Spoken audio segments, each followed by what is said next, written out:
students and AmeriCorps, including students and AmeriCorps. So it's a wonderful group here just on the edge of campus in Cedar Falls, Iowa. We are supported not only by the College of Humanities, Arts, and Sciences, but by Practical Farmers of Iowa, the Leopold Center for Sustainable Agriculture, and with the wonderful help of Green Iowa AmeriCorps. Here are some of the ways that you can communicate with us during this webinar.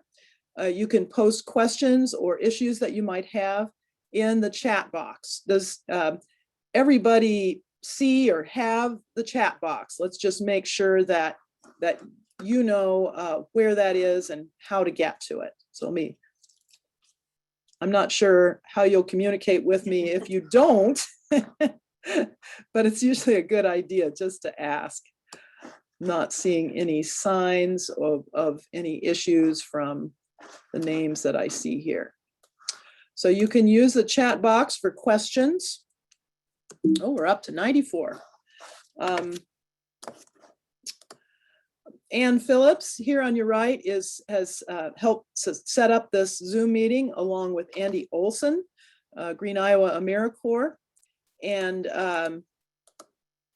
for any true technical disasters, you can call Andy. He has his phone on him in case something were to happen. And we'll also put that phone number on the website, on the Tallgrass Prairie Center website.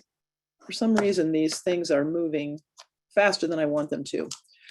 How do you connect to one another and to us? If you haven't already done so, we'd really appreciate it if you would take our survey to help us learn a little bit more about who you are and what your goals are for this class.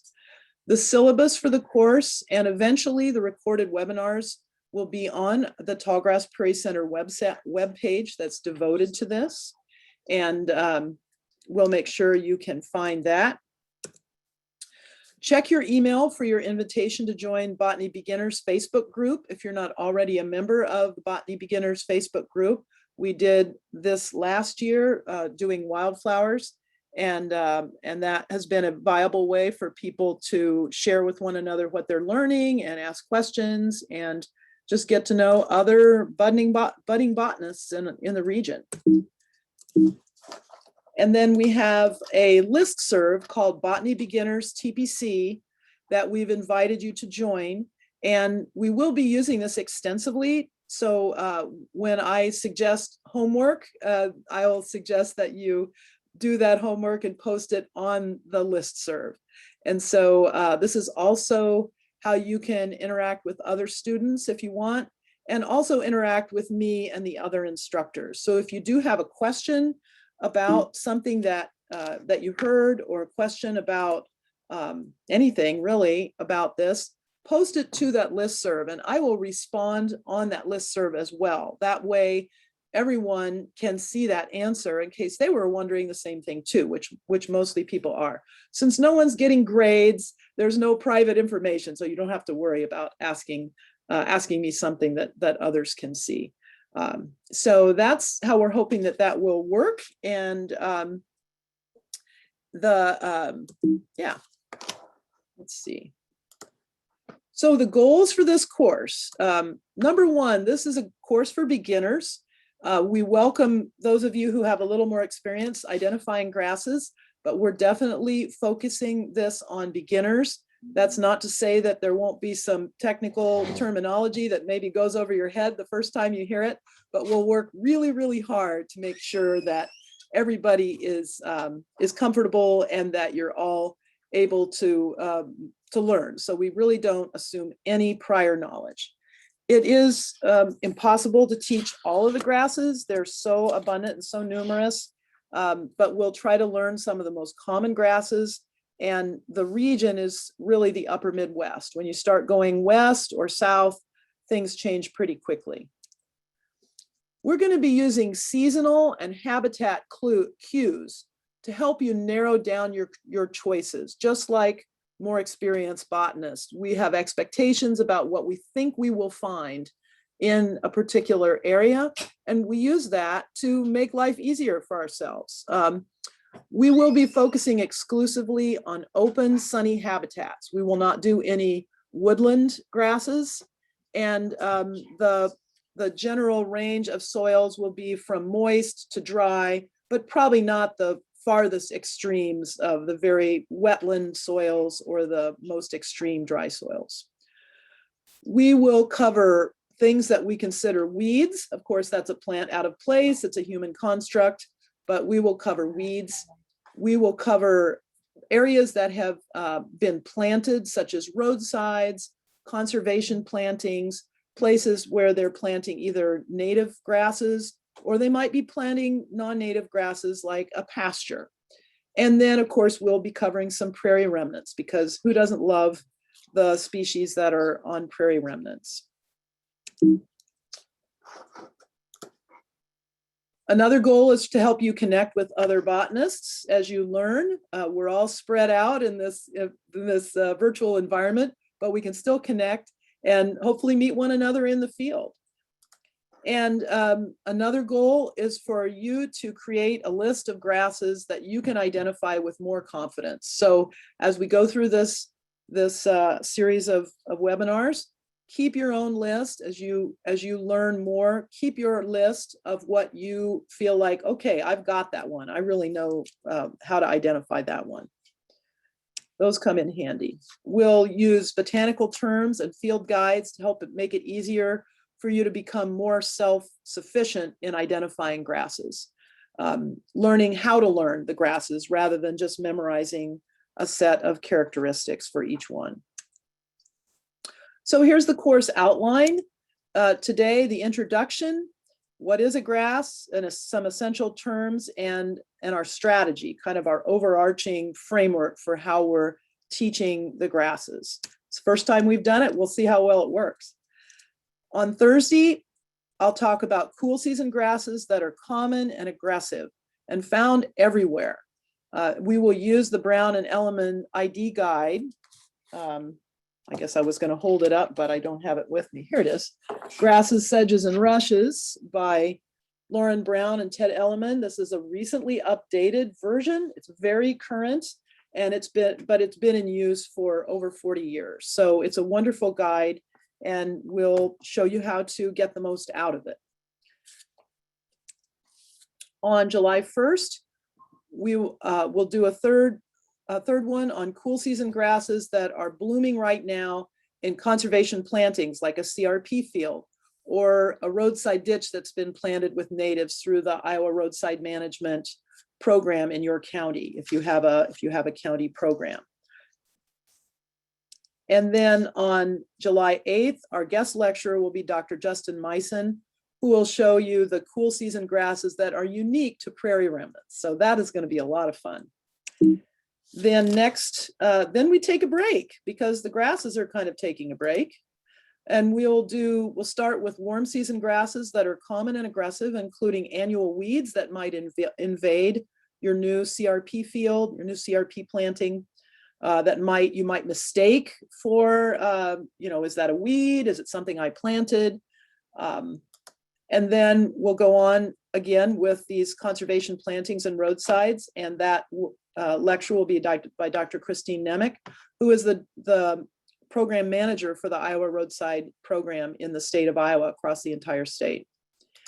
And then finally, on July 8th, our last scheduled webinar, warm season grasses that are unique to prairie remnants. Now, we will have covered big bluestem, switchgrass, Indian grass, side oats, grama, those big five. We'll cover those initially on August 26th, and then because we find them in other locations. And then in July 8th, we'll talk about grasses that are a little bit less commonly used, but still really useful. And maybe we'll discover some that ought to be in your next prairie planting.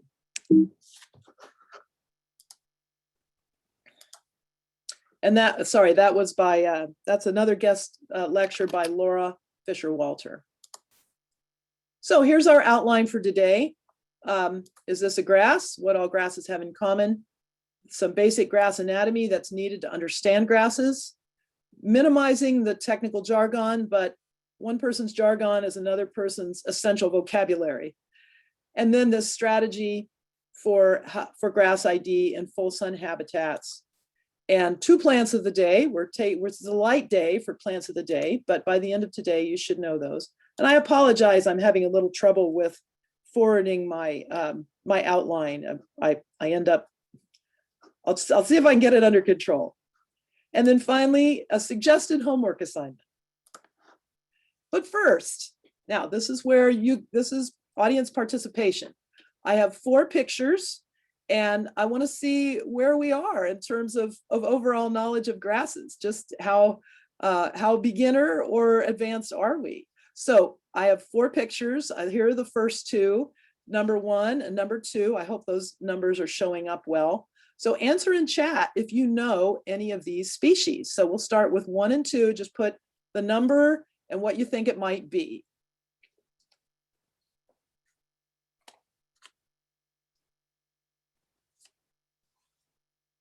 Getting a few come in. And it's okay if you don't know it, and if you're completely don't know it at all, that helps me too. I'm getting some come in. Oh, we've got a hand raised here. Yeah. Number 2, foxtail. Couple of votes for foxtail. Number 1, cheatgrass. Someone's completely stumped. Vote for side oats and wild rye. Okay. Number 1, smooth brome and Orcam foxtail. All right, good, good. Let's go to 3 and 4. And so if you have some ideas for either of those, send it out our way. Let's see what's going on. I'm going to mute myself for a second to ask my assistants here what I should do. So just a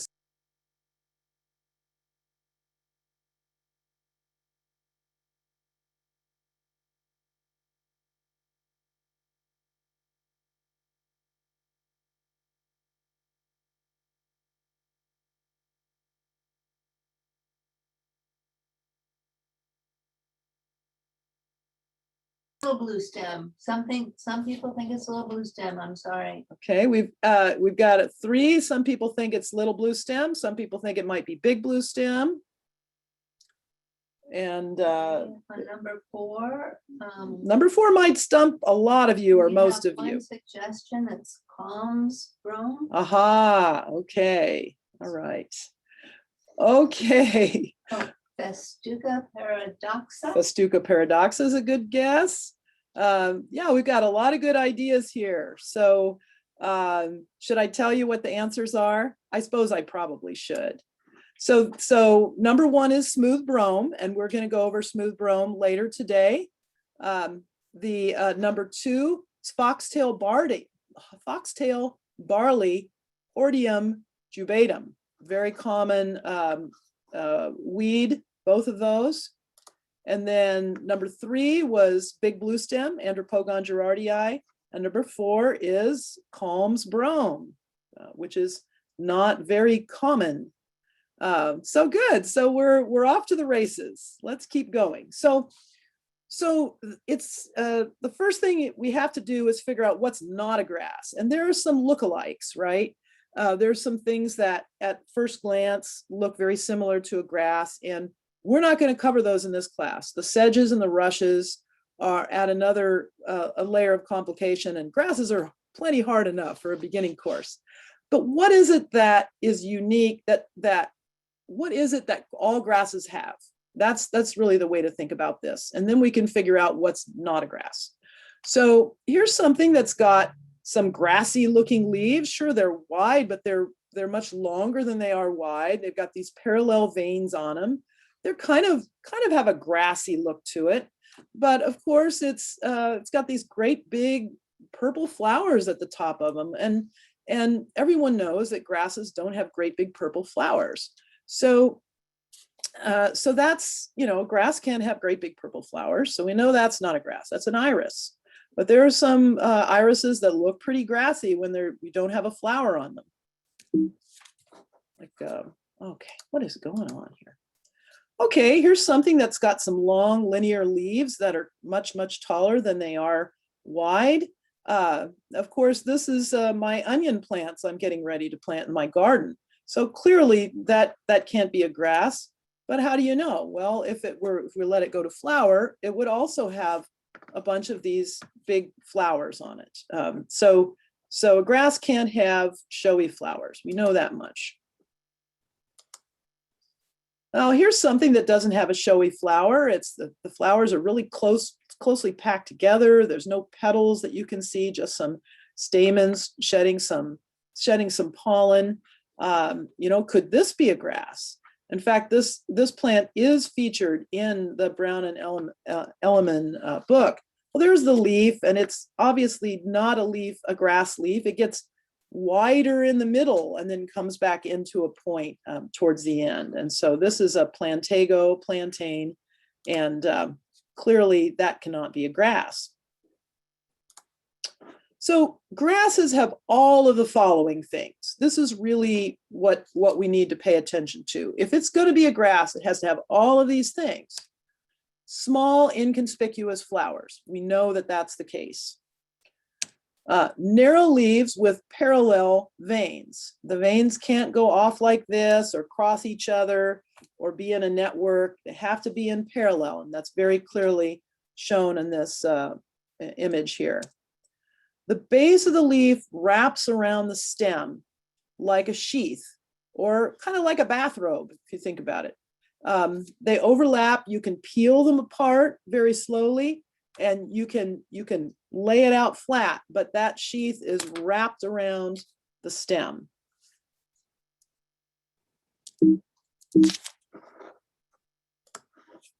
And where the leaf meets the stem, where the leaf comes out of the stem, there is a bulge called a node, N-O-D-E. That is always the case if it's a grass. And finally, the stems are almost always hollow. Very, very few exceptions. They're not hollow where at the nodes, right there it's solid, but everywhere else it's hollow like a straw. So it's got to have all of these, but so you've got a leaf here with the axis. You can see this first yellow line. Everything from the top of that leaf blade to the bottom where it meets the node is the grass leaf. And in this second example, you can see the blade at the top, the sheath where it's wrapped around the stem, and then the node. All right, now, in addition to those vegetative characters, there's very important flower characteristics. I'm going to use both the terms that are used in the Lauren and Brown textbook and also the terms that are more used by people who regularly study grasses. I'll keep those more technical terms to a minimum, but there's a few that I think if you just buckle down and learn the term, you'll be better off. This beautiful illustration is from a very important book that I highly recommend if you get into grasses at all, called Agnes Chase's First Book of Grasses. It was first published in 1959, and it's been a treasure ever since. She was a botanical illustrator and agrostologist. She traveled all over South America in the 1920s and 30s, collecting grasses across the tropical rainforests of Brazil and various other areas. And her illustrations are quite simply the best that you can find anywhere. So the key characteristics of a grass flower are these. The flowers are arranged in 2 rows on the stem, so they're in the same plane. This illustration shows them flat, and that's the way they are. They come in clusters of flowers, and the cluster of flowers is called a spikelet. Our book, the Brown and Elliman book, also calls it a flower cluster, but the other term you'll hear is spikelet. That spikelet can consist of just one flower or many flowers, as in the case of this illustration. the whole flower cluster is sort of bracketed or protected at the bottom by two scales called the glumes. Those scales don't have flowers. They're just bare. They're just those two tiny little leaves, little green things that look like leaves, but we call them scales. And they're underneath, and then you have each of the flowers above it. And with grasses, we call each flower a floret.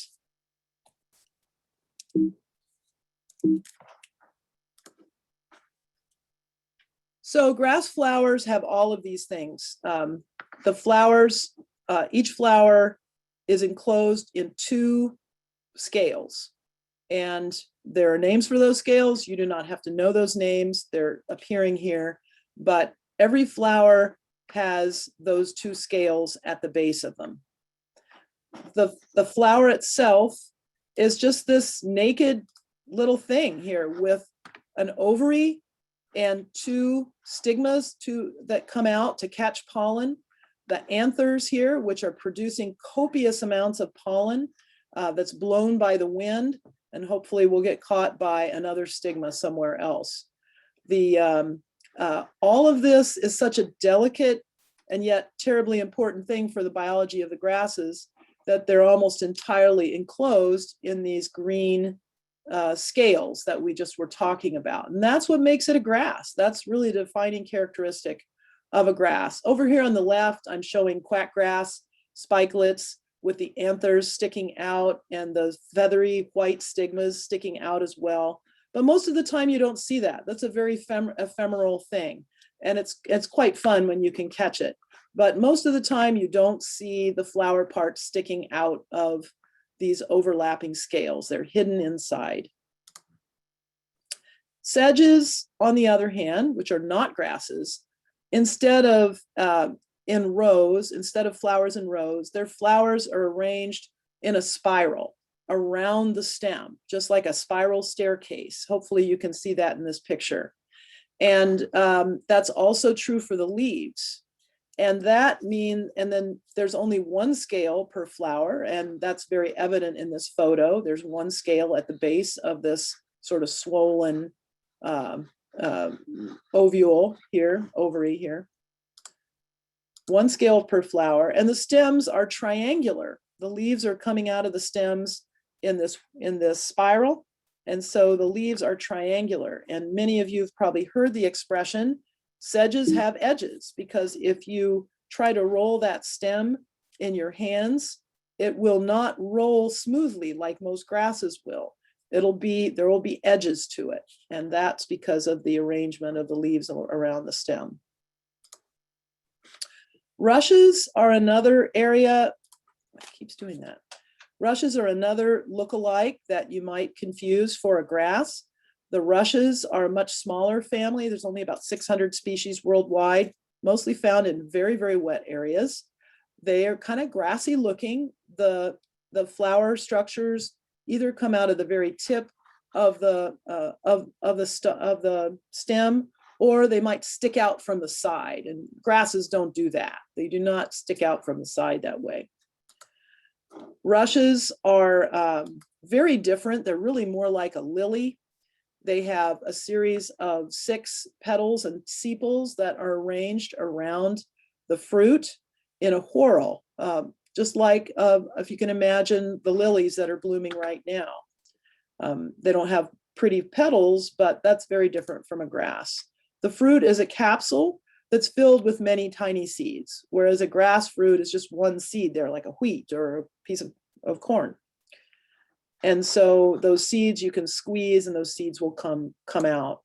And the stems are round, like most grasses. They could be hollow or solid. And the leaf is also tubular, whereas the grass leaf is a blade. These are tubes. So that's very different as well.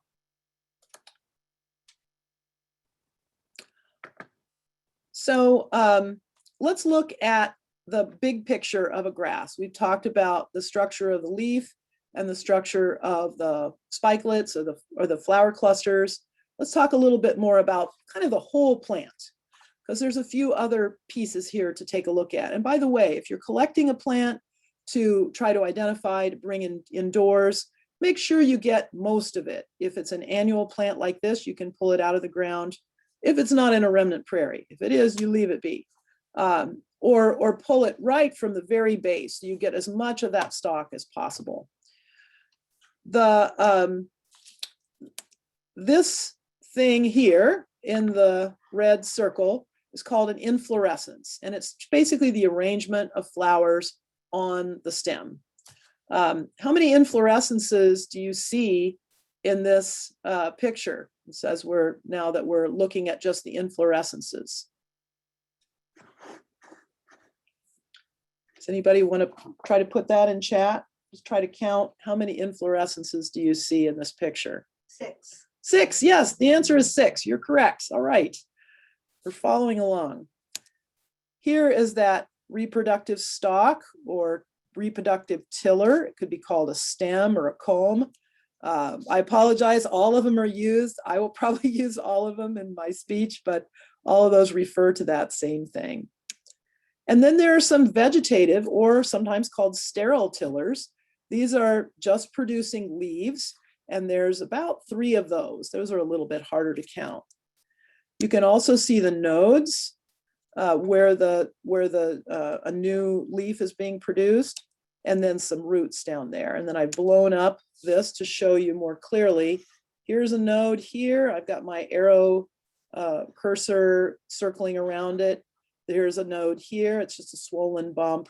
And here's one here. And nodes are where we get new roots and also new leaves emerging. This is an annual plant that pulled up very easily from the gravel parking lot next to the TPC. So there's other things underground, though, that are not roots. And let's be clear about what those are. Which of these are roots? I won't make you put that in the chat, but if you said these here with all that soil clinging to them is a root, you would be right. Those are all roots. But if you go to these other brown things, that brownish tan things that were dug up from underground, and they've got bits of dirt on them too, and lots of dirt over here, these are not roots. These are called rhizomes. And I neglected to put this on my slide, but it's spelled R-H-I-Z-O-M-E-S.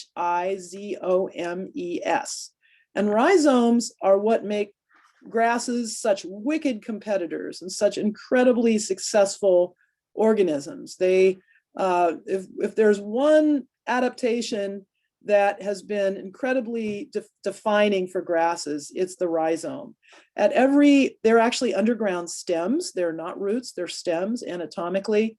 They've got, this is showing an above ground stem, but below, just imagine that structure, but it's below ground. That's what helps them to expand. This is quackgrass. Quackgrass is a wicked weed if you've ever had to deal with it. It's because of those rhizomes. So let's take a quick break here. I can see I'm already at the halfway point in terms of time, so it will be a quick one. But are there any questions that are burning to be answered before we kind of dive into the next chapter, the next piece of this talk?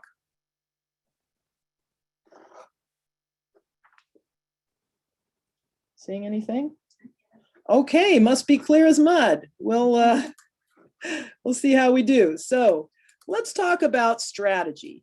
Grasses are hard, and so you guys should give yourselves a pat on the back for braving this course. So let's see if we can figure out some ways to break this down to make it a little bit simpler and a little bit less overwhelming. If you go to the Grasses of Iowa website, it's got a list of all the species that are found in the state of Iowa. And of course, if we go to Wisconsin or other places, we'd pick up some other species, but many of these would be the same. This includes non-native plants. It includes weeds, annuals and perennials, prairie plants, as well as woodland plants. And so the first thing that we can do is, since we're talking about open grown sunny habitats for this course, the first thing we can do is cross off a few things that are really only found in a woodland. In this case, Brachyelytrum erectum. The picture shows what it looks like, and it is just in a little patch of sunlight in a dark woodland. So we are not going to see that. And so you can already begin to cut down some of the choices by just making some sensible, crossing some things off sensibly.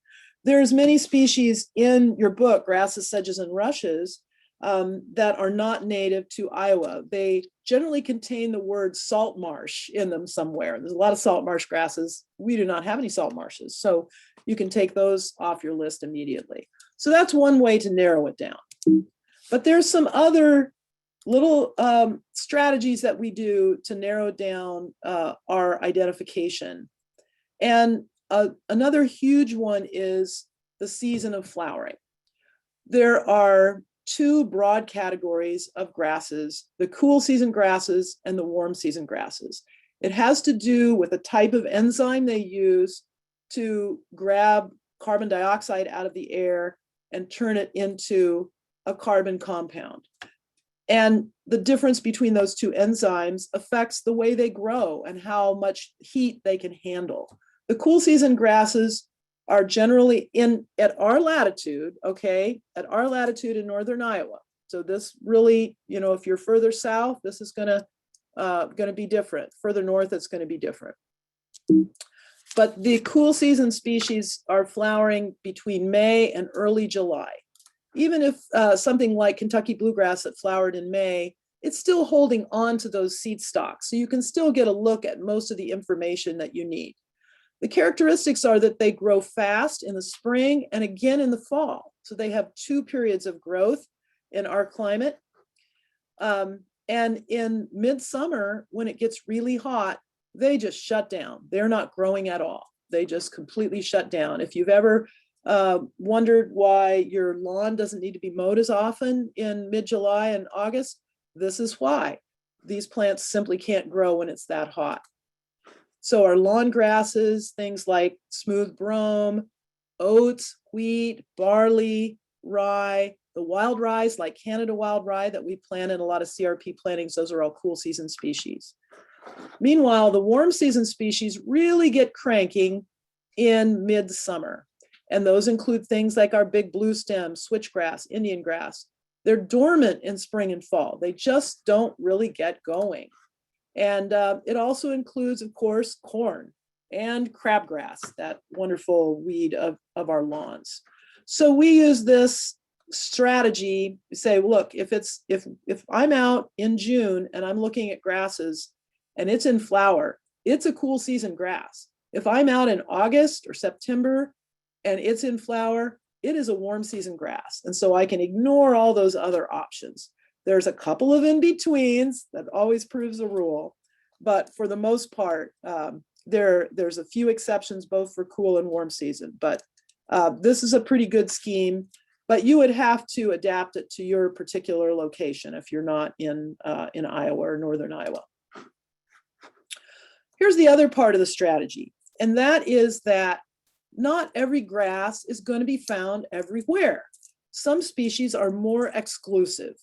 They simply will not show up.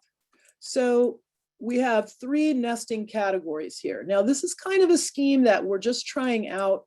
It might be helpful to you. Let's call this version 1.0. But when we think about how we know what this grass is, it has a lot to do with this framework. So there's a number of species like Kentucky bluegrass that you could find anywhere you look. That's in your lawn. It's in the crack in the sidewalk. It's on the baseball diamond. It's in a roadside, just in a rural area and in an urban area. It's in conservation plantings like a CRP planting or a prairie restoration. Kentucky bluegrass just gets around. You'll also find it in prairie remnants. It tends to invade prairie remnants, doesn't seem to cause too much harm, but it's there. It's definitely there, and it's blooming in May and just having a great time.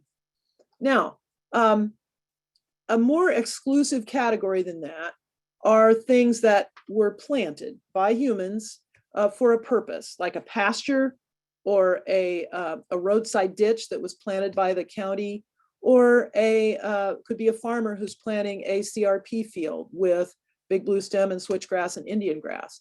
These are species that are in commercial seed production, and they were deliberately planted at that site. They may have moved around a little bit on their own after that through seeds and through rhizomes, but basically they're there because a human being wanted them there, put them there. So if you're in a roadside or if you're in a conservation planting or a prairie restoration, you'll find big blue stem and switchgrass, Indian grass, side oats grama. If you're in a pasture, you'll find things like orchard grass or timothy or things like that. Will you find them other places? Yeah, you might. You could find those species other places. I was at Rochester Cemetery and I found orchard grass blooming out there, but they're less likely. They're less likely. It's a mushy category, but it can be helpful. And then finally, you have prairie remnants. Now, in those prairie remnants, yes, of course, you will find native big blue stem, switchgrass, Indian grass. You will also find Kentucky bluegrass and some big and brome. But there's a few species that you'll basically rarely find anywhere else, except perhaps a very, very sophisticated, very, very high quality prairie restoration. Things like porcupine grass or prairie dropseed are quite rare outside of a true prairie remnant. It's never been plowed, has not been planted. These are the truly wild plants of the Iowa landscape that are original to our prairies. So you take that general scheme and you apply it to the two different seasons, the cool season and the warm season. And that's basically the structure of our class. Tomorrow, or on Thursday rather, cool season plants found everywhere. On July 1st, cool season plants in plantings like CRP, a few of them, not every one, and then prairie remnants on July 8th, then a big gap until August, and then we go back through those again. So that's kind of that's sort of the framework, and we'll see how it works. So I want you to take this grass species reference guide for Iowa with a major heaping tablespoon of salt. This is our first attempt at getting this scheme under some formalizing it to some extent. It's just a guide. You can print it off. I've called it version 1 because we'll probably do some work on it. But with the help of Justin Meissen, really it's his idea, and Price Johnson, my trusty assistant, you and I, grad, looking for a job. We're just putting the word out. We've taken these categories, which are rough, and then we've added the page number for the Lauren Brown and Ted Elliman book. Some of them aren't in the book, as you'll see. And that way, you can use this way that botanists sort of gradually, generally say, well, here's the range of possibilities we think could be here. Don't memorize the list. It's going to change. We're still working on it. But if you go out to a CRP planting in the next couple of weeks, there are some species that you might see both in the prominent everywhere category and in the found in plantings. But you will not see the species that are only found in remnant prairies there. I think I have another figure that kind of shows that. So basically we work all the angles that we can to try to narrow down the range of possibilities. It doesn't necessarily get us to the right answer right away, but it might get us closer, and that's all we can hope for. So now we're to plants of the day, and we will try to use this strategy to identify a couple of grasses. And then I'm going to ask you to do this over the next week to see if you can do it yourself. That'll be the homework assignment. All right, so we're out here. Price. Price is out here in a 10-year-old conservation reserve program planting in Hardin County. We know that it was planted to CP25, and this picture was taken on June 10th. So if it's flowering, it's a cool season grass. Now, I put a red circle, red oval around one of the inflorescences there. And then I've also shown a close-up of the leaf. I don't give you the ligule and the collar, but we can get to that later. We'll talk about that next week a bit. Some of you may already know what this is because you know the secret trick.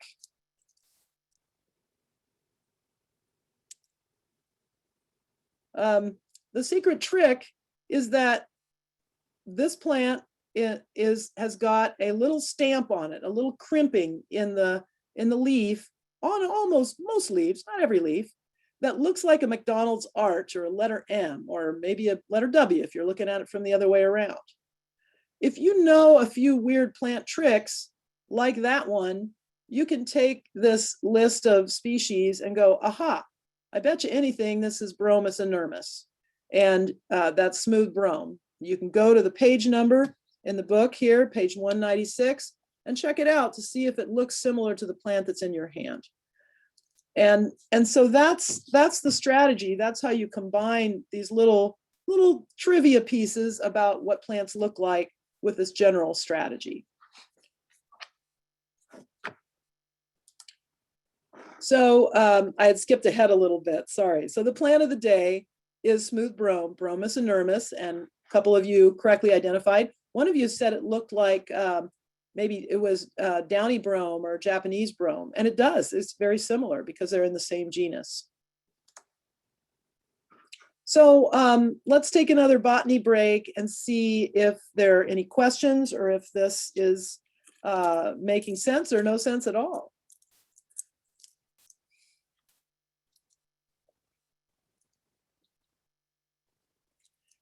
One question, Laura, where will students find that species list? Where will students find the species list? Yes, excellent.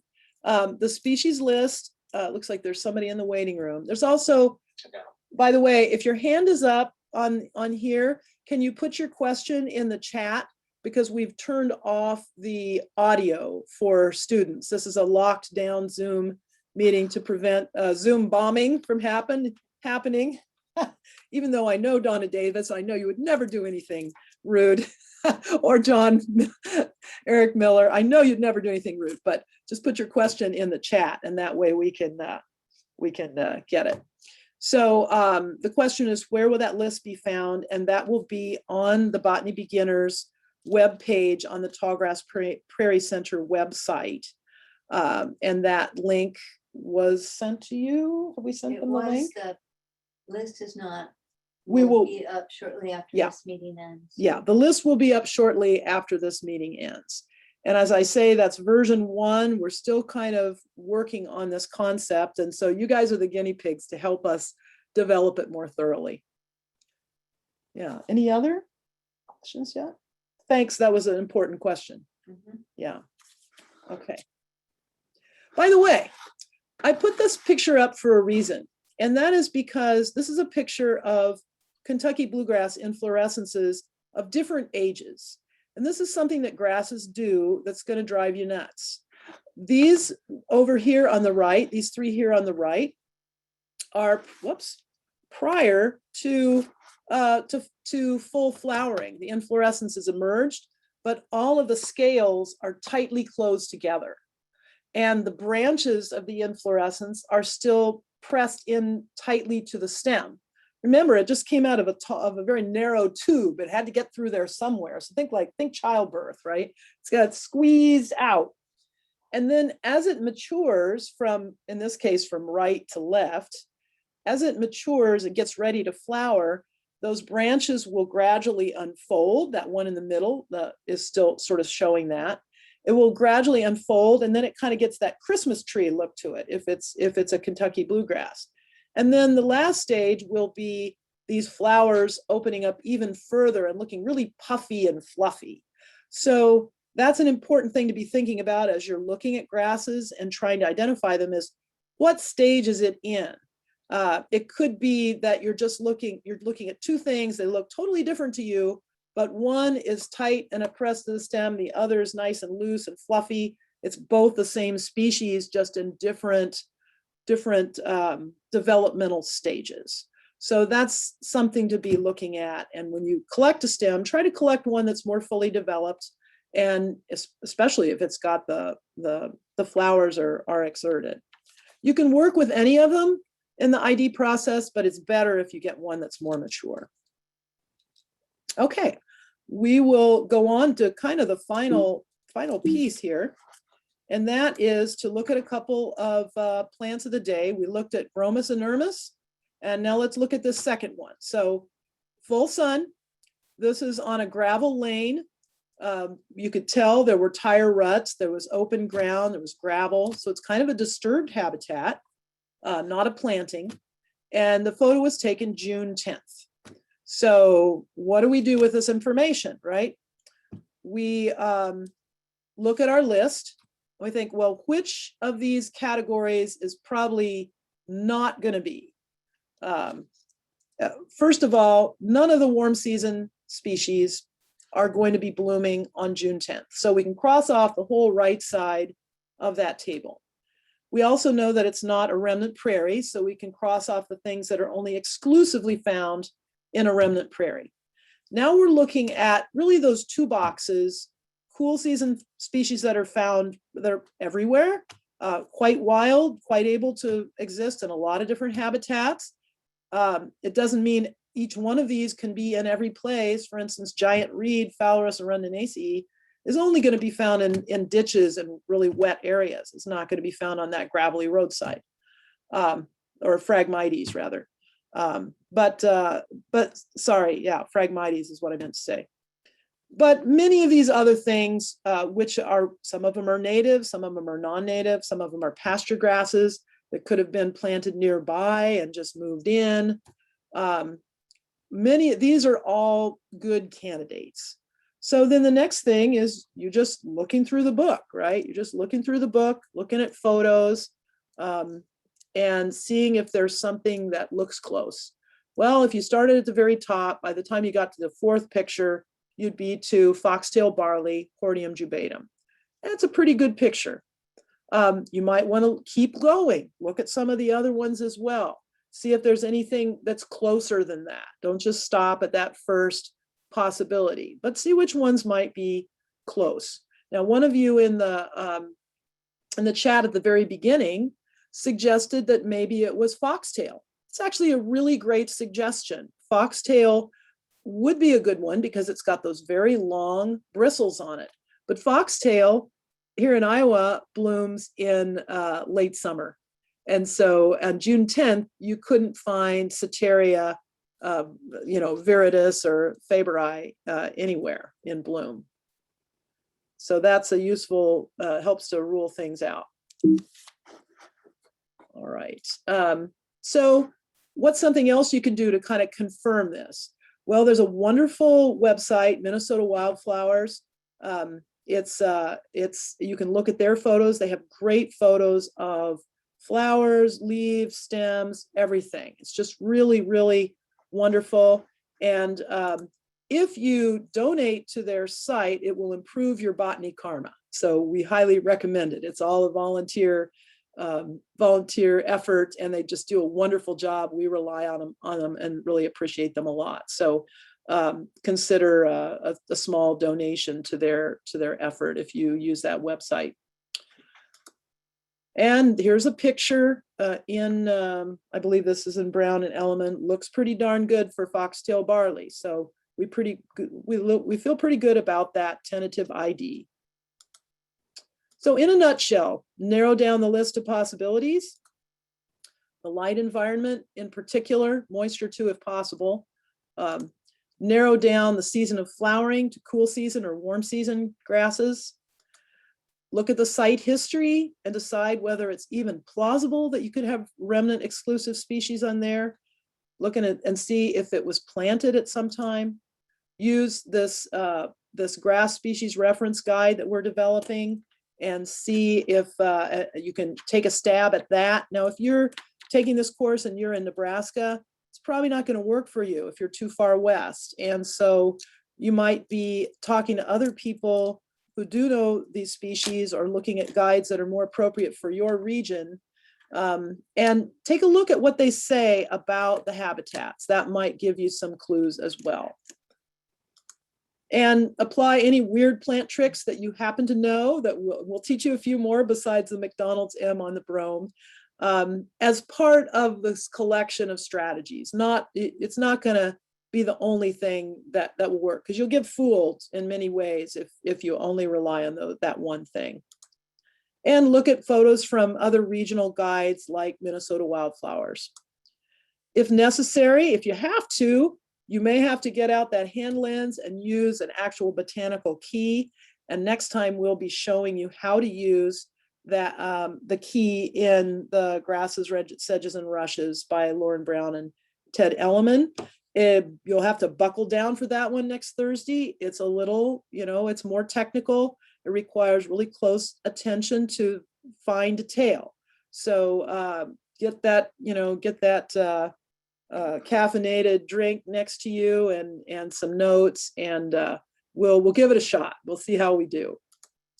So today we've learned the characteristics that make something a grass and some of their lookalikes and why they are not grasses. Some important terms for grass anatomy, by far not all of them. There are so many terms for grass anatomy, you don't even know. It's crazy. By the way, does anyone remember what this is called, this picture here? You could use either the term that's used in Lauren Brown and Ted Elliman, or you can use the term that's used in more technical term used in Agnes Chase's book. Anything in chat? Anybody? Inflorescence. Inflorescence? No, it's not an inflorescence, but I'm glad you. A spikelet? Does that sound familiar? Yes, it's a spikelet. Anybody say flower cluster? That's another acceptable term. Okay, very good. We have one more response of comb. Culm? No, so a culm is a whole seed stalk. So from the very bottom up to the top, ending in the inflorescence, that's the culm or flowering culm. The spikelet is one tiny part of that inflorescence. So the inflorescence is a bunch of spikelets, and a spikelet is a bunch of florets. So it's kind of like that Ogden Nash poem. Big fleas have little fleas on their backs to bite them, and so on ad infinitum. It's always a series of littler and littler things with grasses. So we've done the working strategy for the grass ID, which I told you to take with a tablespoon of salt. And then we've done 2 plants for the day. We'll do more on Thursday, just smooth brome and foxtail barley. But I guarantee you, you go out your door and you walk a few hundred yards, you're going to find both of those right now if you look. So your homework is to do basically what we did today. We'll provide that species reference guide on our website. And we'll also put it in the listserv. Find a grass blooming near you. Don't choose a remnant prairie though, that's too hard. Take some photos, take some samples, make sure you start at the bottom and really get the whole thing. Try to get one that's in full bloom and as much as possible, maybe get a few of them. Try to narrow down the list of possibilities using the table that we provide, the Grass Species Reference Guide. If you're in Iowa, if you're in further west, this may be a frustrating exercise. Give it a try, see how it does for you, but I'm no guarantees. And then using your textbook, Lauren Brown and Ted Elliman, or if you have another regional grass guide, that's fine. Just flip through the pictures, look at the photos, try to narrow down, see if any of those photos are a possibility for you. And post a photo on the listserv if you can with what you think it might be and how you got to that point. This is the place where you can share those with other people. Maybe other people have different ideas of what it might be. You'll kind of crowdsource your answer. We will be reviewing them as well to see what kind of answers we're getting. That'll help us know whether we've said something that maybe has been misunderstood or we didn't explain it very well. And then I can jump in and try to help you with that. So that's the homework, and really the key to learning grasses or any plant is practice and individual time spent looking like a weirdo out in the field like this. But it becomes a lifestyle. You get to the point where you can't help yourself. You're just always looking at things. And I'm sure many of you are doing that already. We do have a question, Laura. Yes, there is a question. Would it be possible to review the plants of the day? Or the question is specifically, what was the second plant? Oh, I am sorry. Yeah, let's get back to the second plant of the day and make sure we've got that. So this is, here was the picture. And this is so distinct. That's why I chose it. It lights up and becomes kind of very white. You see these white sort of fluffy things there in the distance. That's all Hordeum jubatum. And right now, you just see that it's very, very obvious on the side of the road. You'll see this Hordeum jubatum, and it's because of these long bristles that turn white and just reflect the sun. So I wanted to use that one because it's just so common and so easily recognized. So again, it's Hordeum jubatum, Hordeum jubatum. It's related to barley, and it's the common name is foxtail barley. And yeah, I apologize for that. It was just sort of buried in there in this slide here. Does that help? Okay, and do try to improve your botany karma. It's really worth it. Any angle you can get. Now, I think I was down to Thursday. We'll talk about a little more about cool season grasses. We'll feature some more weedy and aggressive cool season grasses similar to brome and foxtail barley using the key. And if there's time, we'll show you a few warm season grass seedlings, because this is the time of year that the warm season grass annual plants and perennial prairie plants are germinating and starting to grow. And so it's nice to know what's coming up, whether it's in your garden around your tomato plants or in your prairie planting, that is going to be a problem come August and September. And once again, I'd like to thank Practical Farmers of Iowa and the Leopold Center for Sustainable Agriculture for their assistance, Green Iowa AmeriCorps, and we are very pleased to be doing this today, and we hope you've enjoyed it and that it's useful. And please send your feedback to that listserv. We'd love to hear from you. With that, I will field any remaining questions. Looks like we're just about on time. There's one question. You might encourage people once again to join Botany Beginners, and I can respond to their questions through that, the Google group. But a question, is there a way to ID a grass without the flower? Is there a way to ID a grass without the flower? Yes, if you know it already. This is the holy grail of grass ID, and it's possible if you have a very specific and small geographic region and habitat, and you have a very small number of grasses that you know intimately, then you can get pretty close most of the time. However, not all the time and not with every grass. And there are no good vegetative keys to the grasses for Iowa. Believe me, if there were, we would be sharing them.